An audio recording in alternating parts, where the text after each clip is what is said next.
Students are not the only ones who can fail. The Texas Education Agency at the end of the year releases an accountability rating for Texas schools. It measures if they are up to state standards. And we found several here in the Valley are in need of some improvement. Our Channel 5 Stephen Sarabia did some digging through these reports. He tells us what he found. Stephen. That's right. We combed through the dozens of schools here in the Valley. Our investigation led us to these 8. They received an improvement required rating for the year 2016, meaning they did not meet the standard, and the TEA will require them to make changes. If the state agency does not see that, they could take action. The report has some parents and guardians worried. I mean, he's in that school so he can get advanced, so he can have, more opportunities, right?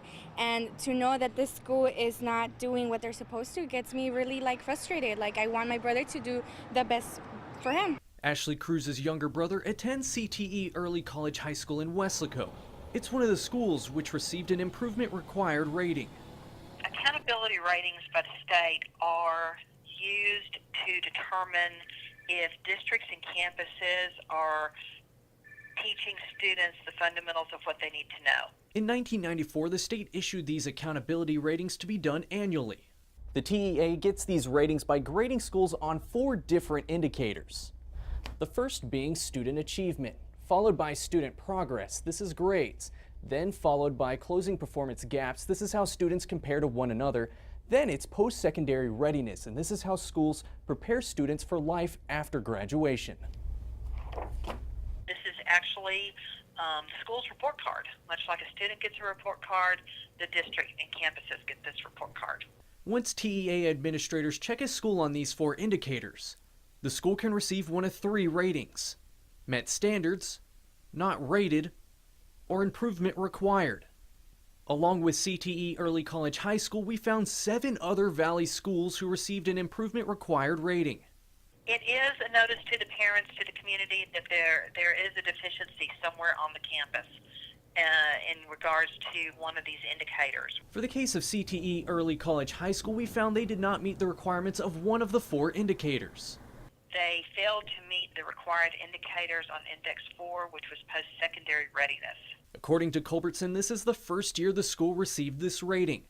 This means for 2017, they will have to submit a plan to TEA showing what they will do the following year to fix the issues.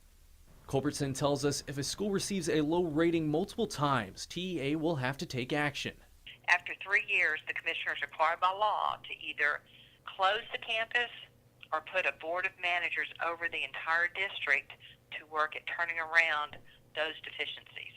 Cruz hopes her brother's school will meet the standards she expects the school to have.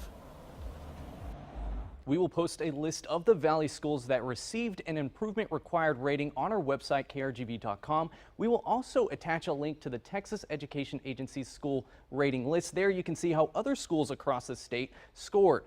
All that can be found posted on after our newscast. In the Channel 5 News studio, Stephen Sarabia, Channel 5 News at 6. We also reached out to all the superintendents of those 8 schools. We'll put their responses to the TEA's 2016 accountability rating also on our website, krgv.com, after the newscast.